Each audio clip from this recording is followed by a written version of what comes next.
going on? Thank you for joining on another episode of the J Rana Show. Today, I have the pleasure and privilege of having the one, the only DJ Anusha. Anusha, what's going on? Hey Jay, I'm doing very well. How are you today? I'm doing very good, thank you. You all right? You seem a little nervous being on a podcast right now. A little nervous. This is my first podcast. I'm a little nervous sitting in front of Jay Rana. Stop it right now. I appreciate the love, though. Thank you very much. Of course. I'm very honored, very happy to be here today. And thank you for having me today. Of course. Is this your first podcast? First podcast. I've watched a lot of them, but this is my first one where I'm on it. There you go. Podcast is nothing but a conversation. Yeah. Conversation on two colleagues talking about the industry, the wedding scene, events, music, fashion, and all that good stuff. That's awesome. Just me and you. That's it. Just you and me. And thank you. Look at this. Let me reach over. Thank you for getting this for me. Look at this. Sponsor. Make sure you guys sponsor me, okay? Stop playing with me, guys. I love this. Thank you. I'm going to crack this open later tonight and get a little bit tipsy. Hey, Shit. It's a podcast warming present. I appreciate that. Thank you very much. Of course. So, DJ Anusha, I saw you perform a few years ago, right? You were rocking a party, blew my mind on your skill set. When you started spinning, I don't want to even ask you your age. Don't even tell me your age. It's all gravy. But how long have you been spinning, though? About 8 years now. Jesus, 8 years. Yeah. Started off in college, and Nice. You were one of the first person to point out and be like, wow, you're really good, which, kept me going for a long time. Back then, I didn't really have many people that were like, you could do this for long term. You were one of the first ones. And I remember I even told you that on the boat when I saw you the other day. That's right. You were the first one that actually believed that I could do something out of this. But yeah, I started in college with the Rutgers crew. Yeah. And it's just been blowing up since. Rutgers, New Brunswick? Rutgers, Newark. Gangsta. Yeah. Gangsta. Rutgers, Newark. Shout out Rutgers, Newark. Gotta say, Rutgers, Newark is a little bit different than Rutgers, New Brunswick. Yes, but we also brought in a lot of DJs from Rutgers, Newark. Yeah. And I'm still working with all those guys today. So that's what's up. Built a pretty good team. I remember I reached out to you right before COVID, I want to say.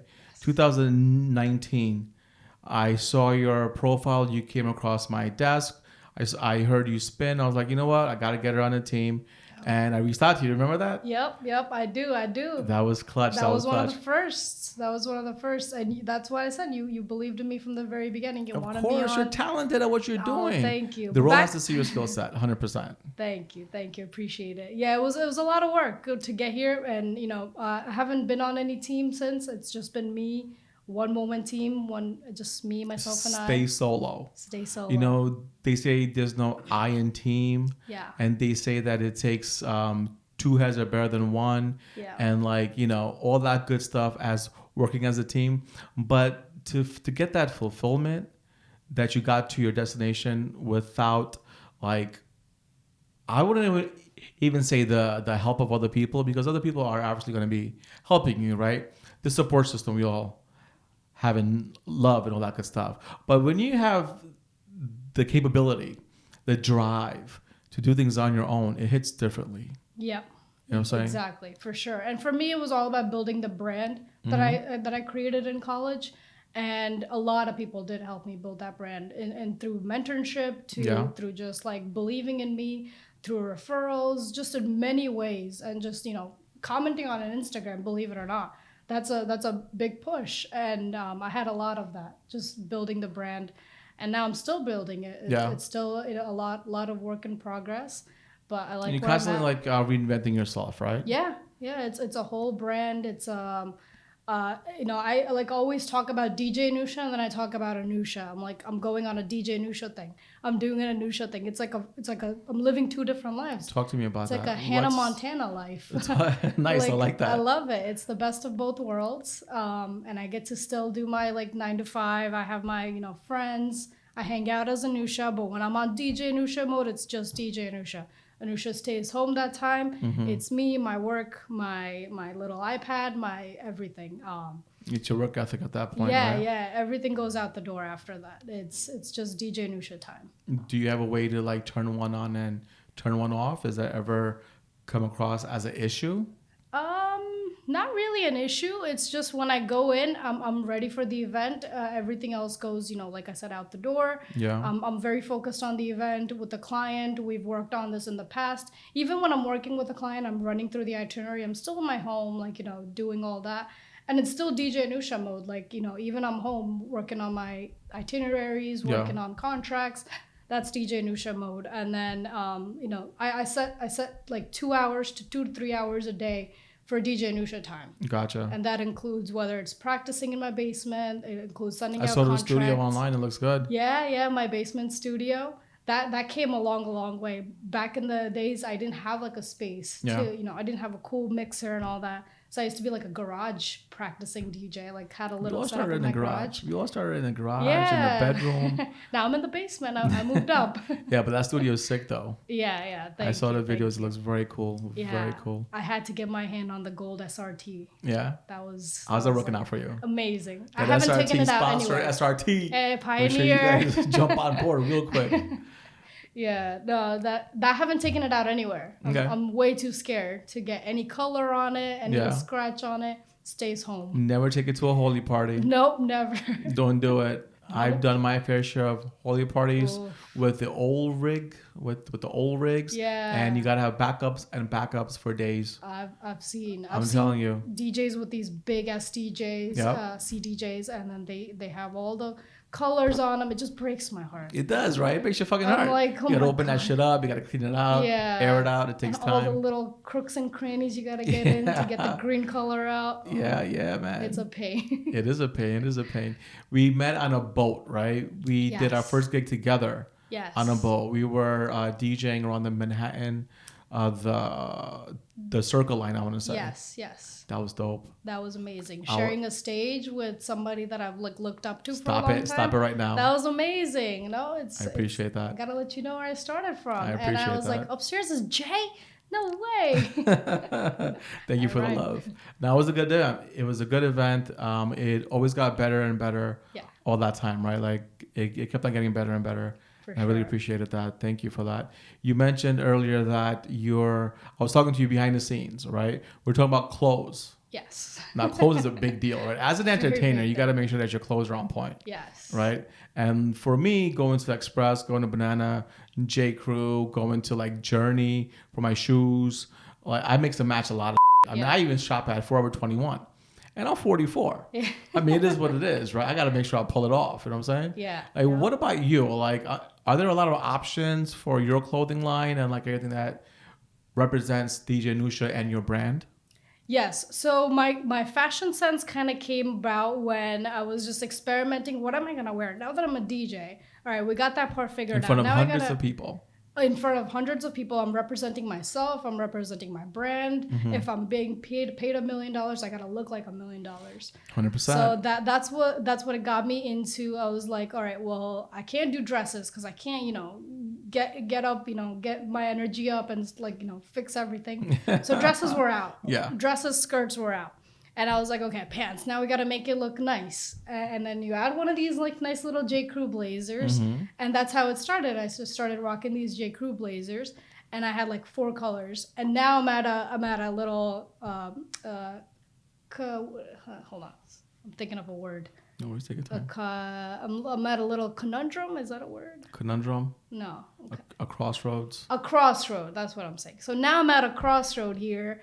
And I'm not able to find pants that go, that are short as me. So I need short to find, as you? How yeah, tall are you? I'm 5'2". Okay. So there has been times where I have to stand on like little crate boxes to get to the DJ booth. I was going to ask you that. Yeah. Is there a real problem? Oh yeah, that's a problem. Okay. That's sometimes a problem. And even when you have sometimes you guys put the little cover of the SRT and then the case. Yeah. I can't do that. I have to have just the case, nothing on top. Gotcha. I can't reach it. And for guys like me, I'm 5'11". Yeah. And that's way too short for me because every time I spin, my back hurts. Yeah. So it becomes hard when I have to share stage with somebody tall. I'm like, oh, I can't reach. But yeah, now I'm trying to like upgrade my little outfits. Yeah. And it's hard to find like, you can't go to like Men's Warehouse and, find whatever you want. So I'm trying to find a female tailor. So if you want to, customize my clothes, please hit me up. I love that plug. Good job. But yeah, fashion is everything. And then, I do public events now as well. Nice. And there I can kind of play along. Like, I don't have to be, fully strictly professional. I could have fun with my outfit. So usually you see me on the boat. I wear something funky. I wear something colorful. Yeah. That's just the inside Ranveer Singh in me. Just like, I want to wear this, something really cool. You got to stand out in some format, man. Your music is one way, but your fashion sense, that's completely different. Exactly. And it has to speak for itself. Yeah, and I wouldn't dress like that at a wedding because then, at a wedding, you're very professional. 100%. You don't want to take any attention away from the couple or the sweet 16, girl. So you keep it very nice, very formal, which is what I'm trying to go for and upgrade my suits. And I'm going to be coming to you now with all the color combinations. You're going to help me out. It's all color combinations, man. Yeah. You put a base on it. You could do everything else with your lapels, your flowers, all that good stuff. I heard. You know what it is? Like, you don't want to ever be a follower, right? Yeah. Be a leader in all types of industries, right? So if you feel like this is going to work for you, make it work for yourself. If you walk into a room, if you're dressed a certain way, you're going to own that room. And that's your attire. Right. That's your outfit. Now everyone's going to be dressing like you because you pulled that off. Yeah. You know what I'm saying? Yeah. And that's huge. No, it's awesome. I like to think that I'm doing an event and changing the world one blazer at a time. One blazer at a time. One blazer at a time. I like that shit. Good job. Good job. You mentioned something along the lines of public events, right? You recently were on stage with Raghav. Yes. I saw the videos. You also mentioned that you did a cover for Raghav like years ago, or you were DJing in your basement years ago, and you did something by Raghav, and now you're on stage with him? I was a huge Raghav fan, way back. And Raghav's I have a top 10 list of all my favorite songs, top 10 ever. And Teri Baaton was on there, number 7, number 8. That's pretty big to be on my top 10 as a DJ's top 10. Yeah. So Teri Baaton was always there, and I was just jamming out, 4 years ago in my basement, just rocking out to Raghav. And just mixing with a little bit of Raghav. And then I get a call a couple months ago saying Raghav's going to be coming with you guys on the New York City and DC show. Yeah. And that was just amazing to me. And I was just like, congratulations no way. On that. Thank you. It was awesome. And then I was asked to do the music for Raghav too. So I had to listen to all his cues and make sure each song played, as he wanted. And it was such a great event, and I got a shout out from him at the end of each event. That's what's up. I was like, yeah, my name came out of your mouth. But yeah, it was awesome, and I even talked to him afterwards, and then I DM'd him on Instagram. I'm like, hey, I was the DJ, so just kind of, I didn't want to do it before and be like, hey, you're gonna see me. I told him after, so he knew me. Yeah. Kind of made an impact, kind of made an impression on him. So now he follows me on Instagram. That's what's up. So yeah, these little things, it's just not a little thing. This is a big thing. It's a big milestone for you. Yeah, it was a little thing, and many more to come. I'm very excited. It was amazing. You're part of an all-female team.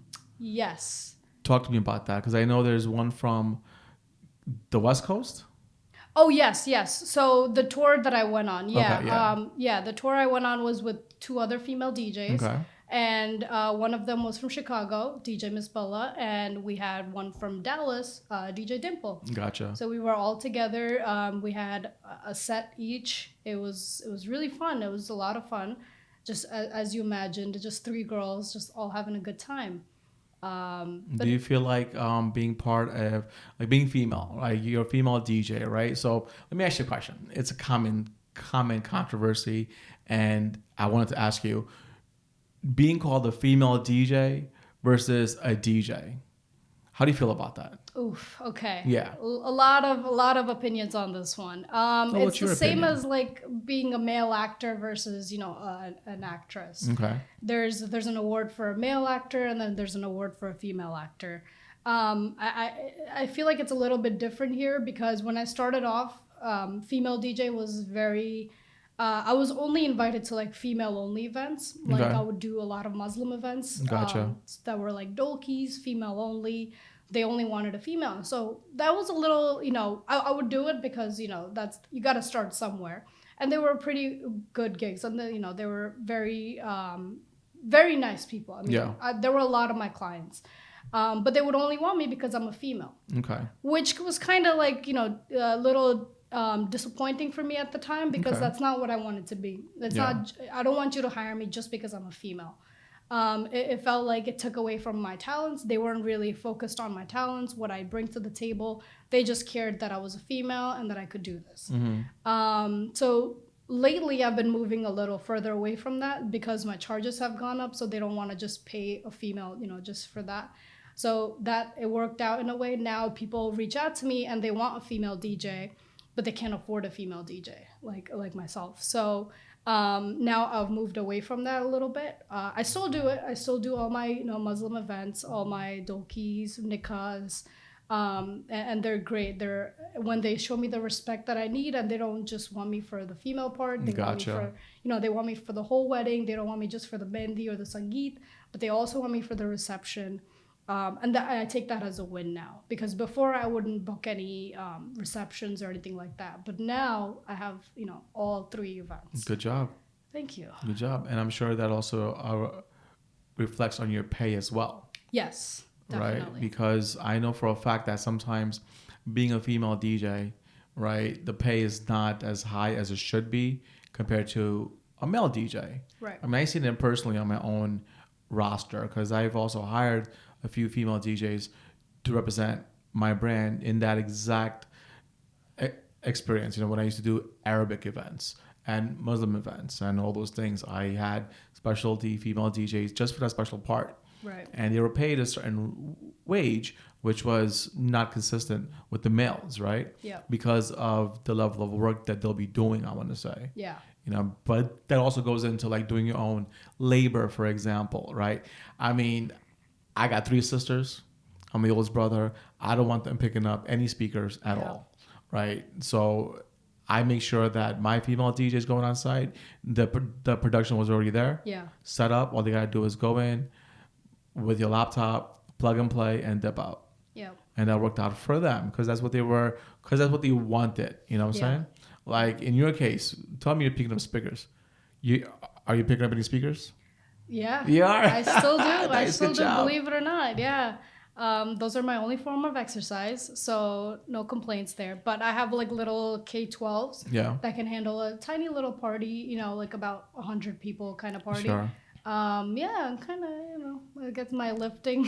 Yes. Yeah. You gotta do it. I'm a flexing strong on 'em. believer in doing your own labor. Like I know a lot of production companies that they have the roadies come in and the DJs and MCs, they just come in and plug and play.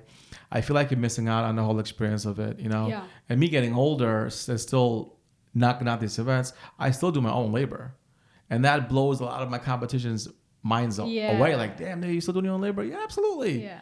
I love, because again, you got to keep in shape, right? Yep. Picking up your own gear, knowing your own gear. If that shit rattles when you're picking up a speaker. And nobody's around. Exactly. Like what are you going to do? Yeah. Until it blows, right? So being in charge of that's huge for me. Personally speaking, that's huge for me. Yeah. You know what I'm saying? For Like sure. being in charge of your own gear, your own talent, your own everything. Yeah. No, before I used to not like it. I hated, having to get there early and then, I didn't have time to prep. For bigger events, I do just, hire my setup. I do have the team. Like I said, my Rutgers team, they take care of all the big events. Anything more than 2 speakers, I don't mess with. Gotcha. I'd rather have all that taken care of. So I'm just focused on, emceeing and DJing, whatever it may be that day. But a little, smaller event, I do those, all those myself, all the mic testing and all that. But yeah, I mean, it's been fun. I was told to just, start doing some of these because I do a lot of charity events as well. Oh, nice. You do. Nonprofit organizations, corporate organizations. Okay. And for those things, they don't really have the budget for labor. Yeah. So that's why I own my own speakers. Sometimes there's volunteers that'll help me lift and everything. So for charity, I don't make much and I can't hire labor for the amount they're paying me. So I just offer my services. I'll be like, hey, I'll do the labor too. That's what's up. It's hard, but it's for charity. You got to do it, right? Yeah, you got to I'm a big believer in giving back to the community. I agree. I do a lot of things. I have my own nonprofit organization. It's called Planting Hope. Okay. We launched in 2013. What we do is we raise diapers, blankets, and all that good stuff for the Robert Wood Johnson Hospital in New Brunswick. We've been doing it for a while now. That's amazing. 2013, 10 years. 2013. So Wow. diapers every single year. We do toy drives. We done that, raising toys for the Children's Hospital at St. Peter's. We raise baby clothing and baby bottles, the baby toys for great expectations. It's a young women's organization in Somerset, Okay. I want to say. And Robert Wood Johnson, blankets for the chemo patients and diapers for the babies in the NICU. I've been doing that for a while. I also work with the Edison Disability. So I do a lot of their events for the American Legion Hall over there. So I'm a big believer in that. You're a philanthropist. I try to Look be. at you. That's amazing. I try to be. The thing is, our community has been very grateful to us, Yes. right? Well, it's been good to me. Let's put it that way. Yeah. It's been good to me. So if I could use my platform to give back, then why not? Exactly. You know, I don't mind doing free parties. That's how we started. I used to do so many free parties. Yeah. You know, when I first started up this back in the day, Roz ENT, that was my company in 2001. Okay, Roz ENT. I went all the way to Boston. I'll tell you a story. I went all the way up to Boston for a meeting. Okay. Just a regular meeting. The guy didn't want to do a phone call. He's like, I want to see your face. Oh. I said, oh, okay, uncle, but you are like 4 or 5 hours away. Well, do you want to be part of my family's event? With the accent and everything. I said, you know what? Sure.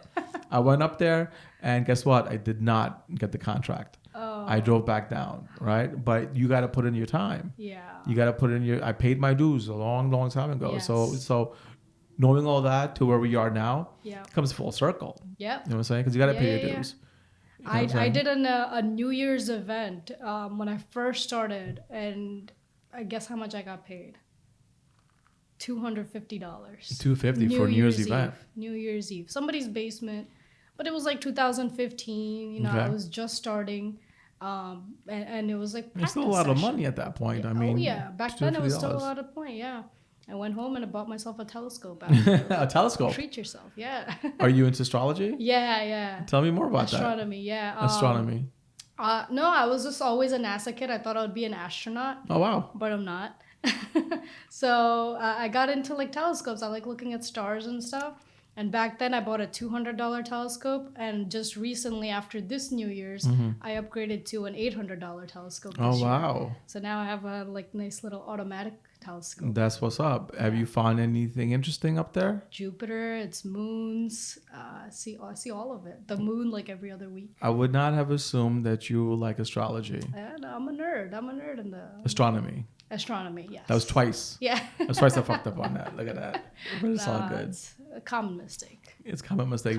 Is it common often though, like astrology and astronomy? Yeah. I mean, it's the study of like the placement of the moon and the stars, right? Yes. And astrology is like when you're like your star sign and... It's all the same. Yeah. Stop it. It's about the stars. But... I'm sure they cross paths in some form or format. Oh, fair, yeah. I'm sure. So talk to me about your okay, so you started off as a DJ, right? Yeah. As a skill set, like your skill set. I'm sure you had a few role models that you looked up to. Yes. I had anybody that we know? DJs? Yeah. Yes, of course. And you guys know them very well. DJ Shilpa and DJ Rekha. That's what's up. One up. of my biggest mentors that I could get here today. I learned a lot from them when I was first starting off. Starting with Shilpa, I shadowed her a lot during, she would just take me to events and I'd just sit in the back and just observe. The one main thing I learned from her was emceeing. Yeah. For me, I used to be scared of the mic way back when I started DJing. I used to like get trembled, like I was so scared. There's so many people. I don't want to make a mistake on the mic. So I was really scared, and it was very hard to kind of learn emceeing from a man because my voice can't get that deep. I can't bring the same kind of energy. So watching Shilpa for a long time, I'm like, wow, that's a voice now. Like she's got a voice that a lot of people are like, will just stop and listen to. Yeah. And that's what I wanted to do. I wanted to stand out, even though I don't have the deep voice. I still want everyone to listen to me. You know, I want to, and I don't want to scream to get somebody's attention. Do you think it's about the deep voice, like that captures your audience? I think it is, yeah, or like how loud you are. Sometimes that it is that. I've seen a lot of MCs that are just loud, and they get the attention just because they're loud. For me, I just wanted it to be like something unique. It's got to be the energy. I'm not loud. It's just I kind of project my energy into my voice. Yeah. And a lot of people have now been telling me that like my energy is contagious and all that. So I don't know what I do, but I'm a dancer first. It's natural. It just comes out. But Shilpa was the first one where I've learned like how to control my voice, how to control the crowd. So I learned a lot from just watching her. Yeah, over the voice years. control is everything when you're on the mic. Yes. Especially, it's different when you're at a club and when you're at a wedding. It's a completely different type of dynamics. You can't scream at a wedding, but it's been great. I know a lot of MCs till this day that scream on the mic, and they get the attention, sure, but is that the attention that you want? I don't think. I don't think. I mean, if I was a guest at a wedding, I don't want to hear the guy screaming on the mic. Talk to me on the mic, have a conversation with me on the mic, sing along with me on the mic. It's all gravy, baby, but don't yell on the mic. I mean, it's ear piercing. Yeah. And after you see a few people getting off the floor, exactly. Like I've been in those situations as a guest, right? And there was a time where I was hardly a guest. I was always doing weddings, all my friends' weddings. Jay, I'm getting married. Congratulations. What's my invite? Well, can you DJ? I'm like, great. I can DJ your wedding, no problem. And you'll come across that too, right? When your friend circle, when you all start getting married, they're gonna ask you, Anusha, I'm getting married. Congratulations. Can you DJ? Oh, okay. Right. So that's a fine line at that point too. Like, what do you want to do? Do you want to be a guest and sit back and watch the DJ rock the crowd, and then at the same time, critique them, right? Or do you want to be involved and be part of the memories, but now you're working, right? So there's so much gray area in that whole conversation, right? But as an MC, like even myself, there's a way to engage your audience without being too overpowering and without screaming on the mic, right? I used to stutter. I mean, I used to have a speech impairment. I still do. I started back in 3rd grade a long time ago. So from speech therapy classes and all that good stuff, I was terrified speaking on the mic. I couldn't finish a sentence to save my life. Now my comfort zone is in front of hundreds and thousands of people. Yeah. So when I'm on the mic, it's all about the voice control, talking calmly and making sure you work the pauses. Yeah. So I created a concept called work the pauses. Just like I'm talking to you right now, I'm not just going to talk gibberish, but when I speak to you, you'll be hanging on my every word because I'm working the pauses. See what I just did right there? Yes. And it works because it gives your time. It gives them time for your brain to understand what he's saying and what is he going to be saying. Yeah. Right. So if you wait until they say what is he going to be saying next, now you have your audience on lock at that point. So it's like you're telling a story at that point. You know. Yeah, I got to work on my pauses. I've been told that. Sometimes I'm nervous in front of a lot of people, so I tend to rush things, rush speaking. It's a common mistake. Yeah, but the pauses, that's a no. I learned something every day today. Just pause a little bit and you're good to go. Once you slow down on your speech, then everything else will be falling into place properly. Yeah. Right? Especially when you're on the mic in the center of the floor. Most DJs, most MCs I've seen, they usually speed through everything just like you said, right? That's because they're nervous. Yeah. And they're used to being in the middle of hundreds of thousands of people every single weekend, right? Yep. So what do you do? You got to slow it down, speak real slow, and just enjoy the moment that you have. Yeah. Just like I'm doing to you right now. We're talking slowly. We're enjoying the moment that we have. Yep. And you're also working the pauses. Yeah. You know what I'm saying? Look at you. Like a few tidbits I can give you as an MC. What I do is I listen to the speeches. The parents of the bride, the parents of the groom when they're giving a speech, and you're gonna get a reaction from the crowd, right? Are they gonna awe? Are they gonna cheer? Are they gonna be like? Is it like a calm like the moment? I talk about that afterwards. So I would say, Uncle, that was a big round of applause for the parents of the groom. Uncle, that was a beautiful speech. What you said here and there, it tugged on the heartstrings. So you talk a little bit about that. Yeah. So now because I did that, your audience is going to say, wow, what is Jay going to say next? Yeah. You know what I'm saying? Because you got to figure out that you've been to so many weddings. Right. Your audience has also been to so many weddings. Yeah. They're jaded, right? Yeah. They've been going through the motions all the time. Yeah. They've been through the first dance, the father-daughter dance, the mother-son dance, the cake cutting, the speeches, the performances. They know what's to come. Yeah. Right? So now if you do something different, you're going to engage your audience and they're going to be like, oh, wow, what's happening here? That's how you keep them locked. you add the personal touch. Personal touches goes a long way. Yeah. You gotta, so besides from not screaming on the mic, you want to set yourself apart from the rest. And that's a clear way to do it. Just pay attention to what you're saying. But that means you got to pay attention. Right. I mean, I'm sure you've been to a lot of events as a spectator, as a guest, and you've seen the DJ and the MC, they're just talking amongst themselves while the speeches are on, and then they go into a big round of applause, and it's the same old. Yeah. Right? What can you do that's a little bit different? Well, you got to put in the effort, and putting in the effort means paying attention. Yep. And that's huge. I feel like, especially in the wedding industry, because you got to personalize everything. Yeah. You know what I'm saying? Because the things, you don't want to be the same. Like everyone's going to be playing the same, 75 songs? Yeah. Right? Yeah. Let's say it's same 100 songs. Yeah. Right? So off of that 100 songs, what stands you apart from the other person? The way you play it, the different cue points. I'm sure you're going to tell a story on how you play your set. All that good stuff. I'm sure you do a lot of behind the scenes. Yeah. A lot of practice moments. Yes, there's a lot of prep work that goes into it.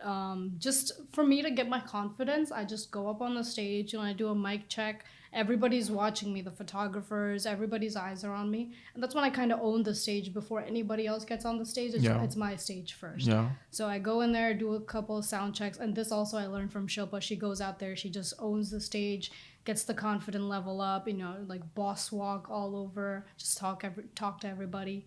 And that really helps. Like I establish myself as the boss when I go on there.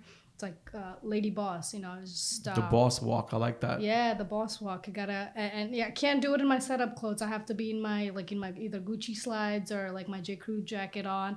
Gotta do a whole little look through of the whole event and just get a feel of it. Get like, how will the audience hear me? How will they react to me when I'm out here?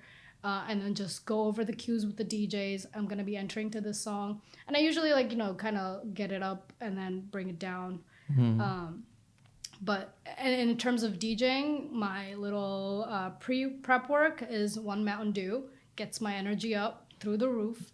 And just having my crates for whatever the client wants. Like gotcha. I've done every language you can imagine. I've done a lot of mixed events, a lot of Nepali, Bangladeshi, you name it, like Sri Lanka. Like I've done events of all caliber. So just customizing the music for that event and just making sure I have everything ready for them is like all the prep work I do. That's what's up. And even while I'm doing all that prep work, being a female, people will still go up to my setup DJ, like people that are setting up and be like, "Are you the DJ?" I'm like, clearly. How does that make you feel? Terrible. I'm sure, bro. Look at me. I'm wearing all this fit. I'm ready. I have my iPad with all the itineraries. But someone will go up to my guy who's setting up in shorts and be like, "Are you the DJ here tonight?" I'm like, "No, sir, I am DJ Anusha. Nice to meet you." Like they've never seen it before, so they I'm not even there for them. But then later, after the event is done, the same people will come up to me. They're like, and kiss your "We've ass. never seen anything like that. Thank you so much for coming." And that's when I'm like, that's a W. That's a win for me. 100%. Yeah. So when you're setting up, you're dressed one way, right? And obviously people look at you one particular way. Yep. But then when you're fitted, they're gonna look at you a completely different way, right? Yeah. But now even when you're fitted and you're ready to rock and roll, the guests will come up to you and be like, "Are you the assistant?" Yeah. That sucks. I mean, tell me that has to push your buttons. It does. It has happened so much. I don't think it'll ever stop. It'll keep happening. Why do you think that is, though? No matter how nice I dress, I'm like, why? It's usually like older people that that have. I was gonna ask you the age group, that point this out, and I don't think they've ever seen anything like this before. They usually think I'm just on the mic because they just think a pretty face is just on the mic. But no, sir, like I'm doing all the prep work. I'm doing all of that, everything, and probably more than what a male DJ would do for you. Yeah. And even like makeup and stuff. Like I do all of that. But it is always the same age group that comes up to me and says older uncles and aunties. Yeah, much older. No aunties actually. Usually it's just uncles. Usually aunties haven't done that. But yeah, usually it's uncles that are like, "Oh, who's the DJ?" And it literally says DJ Anusha on my iPad. Yeah. And it's just basic knowledge. But it does suck. It does suck a lot. But now there's been a different kind of responses I'm getting Or I go and I'm DJ and people will be like, "Are you DJ Anusha? I've seen you on Instagram." And that, like, I'm like, okay, now I'm being recognized in a different way. That must feel fantastic. Amazing. I'm sure. That happened while I was with Raghav in New York, and there were like 4 or 5 girls that came up. They're like, "Are you DJ Anusha?" I'm like, "Yes." You're a role model yourself at this point. Hopefully that's a lot of responsibilities and expectations to fill in those shoes. Yes. Right. Big responsibility. How do you I feel got about little kids. I got little kids looking up to me, and I have this like little kid that's like, her parents ask her what she wants to be when she grows up, and she says DJ. That's and what's because up. she's like, just like, I brought her into the booth a couple times. I put the headphones on her. I like let her do a couple of things, and now every time anybody asks her what she wants to become, a DJ. That's what she says. I'm like, okay, well, have a backup plan, and then you can also be a DJ. Have a backup plan. Yeah. I mean, as the DJ, like even till this day, I mean, people are banking. Right, off of being a DJ, being in the wedding industry. I mean, 6 digits right off the back. You know, I was blessed enough to go down that road at an early age as well. Right, so spoiled, yes, I'm definitely spoiled. Right, but taken seriously sometimes, no. Like, Jay, you're still DJing? I hate that world. Yeah, that word still. Yeah, bro, I'm still a DJ. I'm still rocking parties. Yeah, I'm still going coast to coast. Up and down the Eastern Seaboard, I'm traveling international, and yes, I'm still breaking 6 digits. Hey. You know, working on the weekends, doing what, 20, 25 hours? Yep. You're working what, 40, 50 hours? Are you doing anything close to that? You know, like sometimes you get mad. I get pissed off. I used to get pissed off. Yeah. I used to get pissed off, and I used to just try to put them in a place real quick. But that's an ego thing at that point, you know? Yeah. Like when they say, "Are you still DJing?" Like it's a side project, a side hustle, right? Yeah. Now people understand that being a DJ, especially in the wedding industry, is a full-time job. I mean, it takes a lot out of you. Yeah. You know, you're putting 40, 50, 60 hours every single week, if not more, right? And if you're really good with your money, because money management is pretty much everything, right? Because we're Indians. I mean, it is a cash business. Yeah. You know what I'm saying? No, it's not. I pay my taxes. But knowing that you have your hands on all this liquid, right? It gives you the opportunity to like invest in a lot of different things. Mm-hmm. Like at an early age, I was smart enough to know to invest. I dabble in real estate. I have been for years. I have family businesses in the events industry, from Milan Banquets in Garfield to the Excelsior in Saddlebrook, right? Okay. So I've been exposed to real estate, I want to say, and like being your own boss, right? Yeah. All the money that we make from this one particular avenue, I want to say you want to take advantage of it. Yeah. But when they say, "Are you still a DJ?" I'm like, "Yeah, bro. I'm tiptoeing and laughing all the way to the bank." Yeah. I think they just say that because they're jealous you have a fun job and they don't. My cousin said to me a while ago, "Bro, you party for a living." Yeah. Yes, I do. Yeah. I'm blessed enough to rock from, again, coast to coast, having a good time. I don't got to wake up 8 o'clock in the morning on a Monday. But we do have to wake up at 4 o'clock in the morning on a Saturday. You know what I'm saying? So it does balance out, like, here and there. Yeah. It takes a lot of work. I'm telling you, it's not easy at all. No. Being an entertainer in the wedding industry, and like even as a planner now, because I stepped into that role a little while ago as a planner, it's a lot of work. It's a lot of work, especially with the hours, right? Because you're always on call at that point. Yeah. You know what I'm saying? You're not gonna have a break. You work a 9 to 5.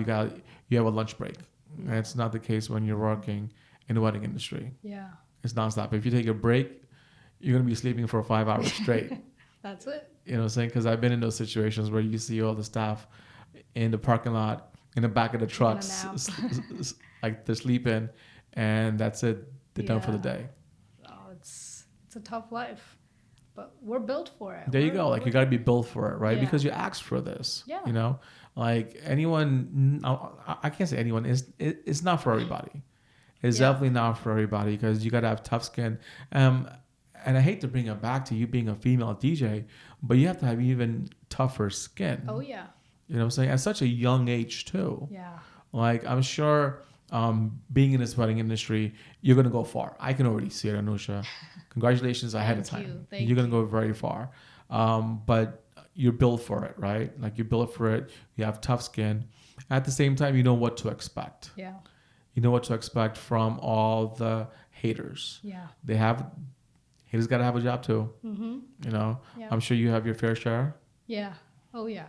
Yeah. So what I learned, and I learned this from Reka. We were at a gig, and there's something called a poker face that I always put on while I'm DJing. Nothing really bothers me while I'm DJing. Or nothing you can see. Everything is a poker face. Every like bullshit stuff that happens is dealt with afterwards. After the event, if something goes wrong, someone's rude to me, I try to dismiss it. If it's a public event, bouncers will take care of it, security will take care of it. If it's a private event, poker face until the end. Yeah. Then I figure it out. I'm not trying to have anything like go wrong with me or the event I'm at. So I learned this from Reka, very, very strong-minded. And it was just like how to handle yourself in the industry. And it's a lot sometimes. And I always have to ask people, can I do this? Can I do that? Or like what Ask can I them do? what? Like Just in terms of like how I talk to people, or if I'm approached for a gig, how should I handle this person's talking very rudely to me, like how do I even accept the gig?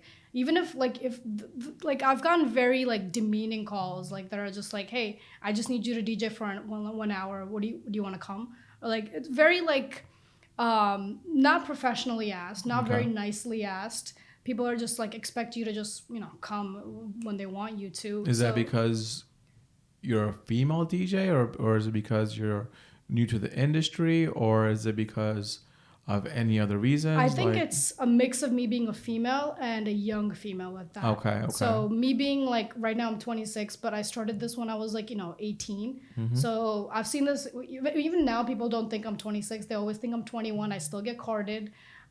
So it still happens just well, because... you look like you're 19. Yeah, I know. I've been told. I still get carded to buy NyQuil. Like, Shut up. Yeah. Yep. I think it's a mix of being both like female and young. People just expect they could talk to you however they want, but it's not the case. And now I'm getting to the point where I can talk back and be like, all right, this is not right. In a very nice way. I never curse when I'm talking to a client. Be professional every single step of the way. Yeah, right? always professional. Like that comes first. And I always have my poker face on. Nothing really gets to me at an event. I believe I do have like thick skin. It doesn't really get to my head. I just brush it off as this is just part of the job. Yeah. And my mom gets worried sometimes because I go out at like late nights. And like if I don't text her and I'm like, it's 2 a.m. and she doesn't. Do you have any older brothers or any sisters? No, just a little sister. Okay. So like no man in my house. I lost my father when I was 18. I'm sorry to hear that. Yeah, no, it's okay. So I was raised in a very female only. So you're tough. House. Very tough. Yeah. Absolutely. Yeah. Nothing brings me down. Good job. That's why I'm able to handle all this. And just usually I have people to reach out to as well. I could just be like, hey, like this happened. What do I do? And how do I handle this in a professional way that doesn't harm me or my brand or anything like that? And so far, everything I've handled with grace. From what I come, you're a female. You gotta bring the grace. That's one thing the male DJs might not have. You have your grace. You have your composure. Demeanor. You always keep it. Yeah. No matter how pissed off you are. There's a lot of DJs that get pissed off. Oh yeah. Especially when you have a couple of drinks in you. Yeah. No. Then you're asked out. I mean, it happens. I've seen it happen. Yeah. Like DJs, they have a stereotype of drinking on a job, right? I tell my guys the same thing. Listen, have a drink, have 2, that's it. Yeah. But you still have a job to do. Yep. You're still getting paid very well to display your skill set, right? Yeah. You got 300 people out there rocking out, right? You have a job to do. Yeah. I always say you shouldn't be drinking with your clients, but what do you do when the uncles and aunties and even the bride and groom, they're like, yo, we gotta do shots. Yeah. We can't do shots without you. We can't do shots without you. At that point, you gotta take it. Yeah. Take one for the team, I always say. But you gotta act responsibly at all times. There's a big budgets. Yeah. There's a lot of responsibilities on your own shoulders at that point. You know what I'm saying? Yeah. You're carrying the show. You're the face of the entertainment you're 100%. providing. And if you look bad, you're making the DJ look bad, the setup guys look bad, the photographers, whoever you brought with you. Absolutely, because you're working as a team at this point. Yeah. I was talking to a planner just last week. I bought him for a show, and she said something very similar. You're coming in as part of a team, right? The DJ is part of a team. The photographer is part of a team. The decor, the event planner, the menu, the makeup, everyone's part of one team. And the team is only as strong as its weakest link. And you don't want to be that link, because if one person drops the ball, the whole event is going to be shaky at that point. You know what I'm saying? It's scary. Yeah, you got to choose who you work with wisely too. Yeah, absolutely. Do you have a say on like who you work with or who you don't work? I'm sure you have your experiences with certain vendors, different types of people, different categories. Any particular stories, any Bridezilla stories that you want to share with us? You smiled. Yeah, no. My team always, I always work with the same, like, the Rutgers crew. They take care of all my setups. And they're very professional in terms of like they don't drink on the job. If they do, they're still very professional. I haven't had any instances with them. That's why I continue to work with them, is because they provide me the loyalty, the timing. They like, so far all these years I haven't had a complaint with them. So that's why I get a little hesitant working with other people that I haven't worked with before, because I don't know how they will make me look. Gotcha. But there has been times where a client has hired me, but another entertainer as well, which sucks because I don't know who this other DJ is. They've either hired me to MC or like co-DJ. Okay. And you go there and the DJ either like sucks or like has had too many drinks, and you can't control that because you didn't hire this person. Yeah. They did. But their actions reflect on you as well, no? Exactly, and now it reflects on me because I'm sharing the stage with somebody. Yeah. And even if you have drinks, have it, but in like a concealed cup for me, because I don't want. I have a very young audience on Instagram, so I don't like to put up any bottles, any kind of that kind of content on my Instagram. So I always try to hide it.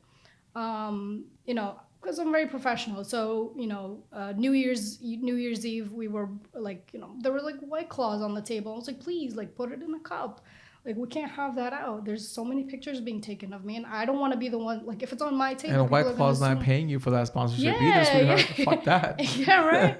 If they were sponsoring me, sure. But, there's like little kids that are going to be looking at this, and I don't want to be like. It's very responsible of you. Good job. Yeah, of course. That's going to take you further. Yeah. Hopefully. 100%. It will. Yeah. Like you mentioned, you're the oldest. You have a younger sister. Yes. And you're out DJing 2-3 o'clock in the morning, and your mom worries. Yeah. Does she call you all the time? Oh yeah. I have to text her as soon as I leave every event, and as soon as I get to any event. And I don't text her in between. So she's always like, "Did you eat? Did you eat? Did they give you food? Beta, did you eat?" Yeah, all those. I'm like, yes, I'm eating. I'm good. And as soon as the event is over, she has all my contracts. She knows exactly what time I'm ending. Nice. And if I text her, like, and she knows, knows, a business like, manager? No, I wish. I'm my own manager. Very but cool. she knows my dates, which is great because sometimes I forget it, and she'll be like, next week you have this. Do you remember? I'm like, oh, thank God you remember. She's your business manager. She's my momager. There you go. But yeah, that's never going to stop. She's always going to call you. Yes, always. I'm telling you, even now, I DJ, I MC, I plan weddings. I'm 44. Yeah. My mother still calls me. Yeah. He's like, it's 2 o'clock in the morning. Why are you up? Like, Mom, go to sleep. Yeah, she doesn't sleep until I get home. Like, no matter what days it is, Sunday and she has work the next day, she'll stay up until I'm home. My mom's my biggest a cheerleader because she follows me. Oh, yeah? She's always following me. I'm like, oh, so how was that party you did last night? I saw this, and I saw that. Yeah. I'm like, Mom, stop stalking me, bro. But you need that. Yeah. You need that moral support. You know what I'm saying? Yes. My mom was hesitant in the beginning. She would not let me, go out because she'd be like, it's late. You can't be doing this. It's not safe on the road. It's not safe for you to be out by yourself. But then I started bringing in the checks. And then that's when she was like, all right, okay. Well, now you can continue That's always the doing this. case. Yeah. That's always the case. My father was the same exact way. He's like, no, because I quit a corporate job. Yeah. In 2001. I used to work for Pfizer as a tech analyst. And I'm like, you know what, Dad? I'm gonna press play for a living for the next couple of years. He's like, wait, what? I'm like, yeah, I'm gonna quit my corporate job, with 401k and insurance and all that good stuff, and DJ. Yeah. He lost his shit. He lost his money. Like, I don't think so, bro. Plus I'm Gujarati, so it's like huge, right? Yeah. But he saw the paychecks. Like, oh, I can understand what is this. And then I took him to an event. Yeah. Then I sat him down on the DJ booth, and he saw exactly what we did. Yeah. And it kind of blew his mind as well, you know? It's awesome. I still haven't quit my 9 to 5 yet, but hopefully there will be a day where I do. I mean, it's goals, right? Yeah. Goals. I always told myself if I hit a certain number, then I'll go back, or I won't go back to my 9 to 5. But if I go like under a number, then I'll go back to my 9 to 5.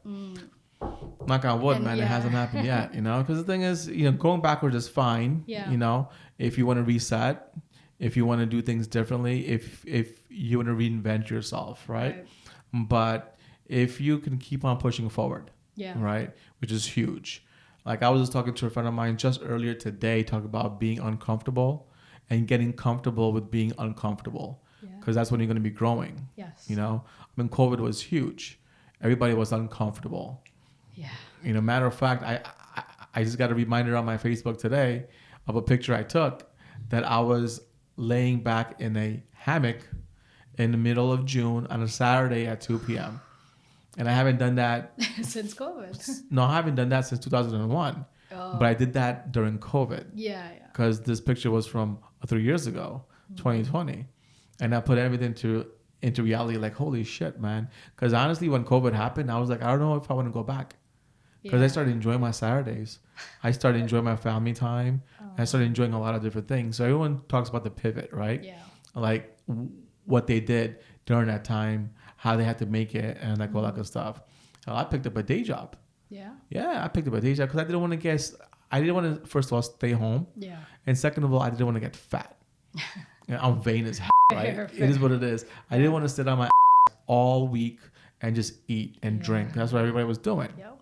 And being self-employed, so especially in the wedding industry, we had 0 events. Yeah. We went from 100 to 0 real quick. Yeah. I worked at Amazon packing boxes. Oh, I loved it. Yeah. I talk about that all the time because it's something different, right? Yeah. Like you wouldn't expect that. But yeah, man, I jumped on the line. I was packing boxes. It was from my time frame was from 5 p.m. to 3:45 a.m.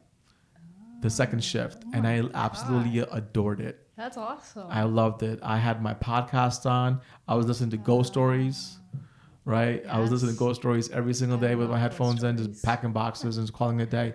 It was cool. It taught me a lot of things. The biggest thing was really enjoying myself, but it was so cool because I didn't have to take lead anymore. Yeah. Right? Because as a businessman, as a business woman, right, you have employees. Yes. You have decisions to make, right? Working at Amazon, I was just on the line. Yeah. I have my managers above me. Yeah. Jay, you got to get this done. Okay. What else you got? That's it. Keep it simple. It was one of the best things I've ever done. And it put a lot of things in my world into check, like what's more important. Is it family time? Is it personal time? And like all that good stuff. So it helped me out tremendously. That's amazing. Yeah. COVID for me was a little different. I started off and like in 2015, and I had just started getting like restaurants. I started doing just in 2019. And like it was just like my name was just getting out there, and then the COVID thing happened, and I basically went backwards again. Once COVID was over, it was just like now I have to pick back up where I left off 2 years ago. Yeah. And in the 2 years, I worked on myself. I was like, all right, this is what we're gonna do. We're gonna build a website. We're gonna do all that stuff, all the background stuff work. Yeah. And I even did like some live streams and stuff on Instagram. To raise money for people that were like struggling in Patterson. Good job. Thank you. Why Patterson? I live close to there, and I work with some of the moms I live in Wayne. Okay. So some of the moms that work. You're from near North us- Jersey. Yeah. That's what's North up. Jersey. I was born and raised in Passaic. Hey, okay. I was raised in Wayne all my life. That's what's up. I got family up in Garfield, Passaic, Clifton, Nice. Saddlebrook. North Jersey all day. North Jersey it is. North Jersey all day. That's where the party's at. That's where your swag comes from. Yeah. It ain't Central Jersey. I'll tell you right now. No. Listen, Central sucks. you can't say Oops. that. We might have to cut that out. Like I've been in Piscataway all my life, but born and raised in Passaic. There's a certain swag. I mean, my one of my first guests here on the show is Neil, and Neil plays the dole. He's an MC. He's dope at what he does. Yeah. Again, from Passaic, right? There's a certain mindset that you have when you're from the North Jersey area, Yeah. because it's like it's a struggle. You know what I'm saying? You got to make yourself at that point. Yes. I mean, you got to. I hate to say this way, and I hate to say it to you, but I mean, you got to have a good set of balls on you. Yeah. You know what I'm saying? To like make it out of that mindset of being. Well, I'm from Central Jersey, so everything is handed to me at this point. I mean, it's common. Yeah. It's common. I mean, if I'm wrong, fine, I'm wrong, right? Yeah. But I'm hardly wrong.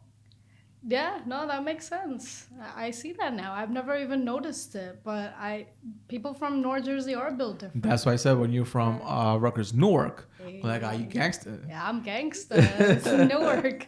That's what's up. That's what's up. Yeah. Anusha, thank you for being on my show. Of course. Thank you for coming so on. much, Jay. Thank you. It was such a pleasure.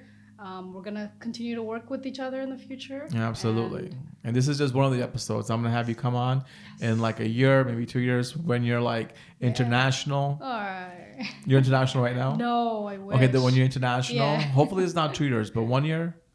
Let's see. I'm trying to go national first. Okay. Have you crossed states yet?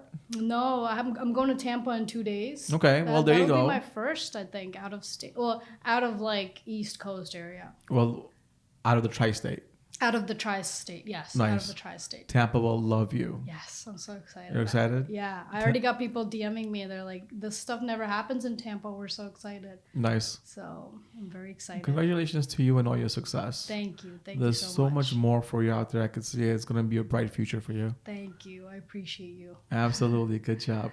Do you want to go into any of your tags, any of your platforms? Yes. Hey guys, it's DJ Anusha. Thank you for watching me on the Jay Rana Show. You can follow me at DJ Anusha on Instagram. That's DJ Anusha with an extra A at the end. And visit me at djanusha.com. I'll see you on the dance floor. You'll see her on the dance floor. Ladies and gentlemen, again, thank you for joining us on the Jay Rana Show on yet another episode of educating and evolving and having a great time. I'll see you in the next one. Peace.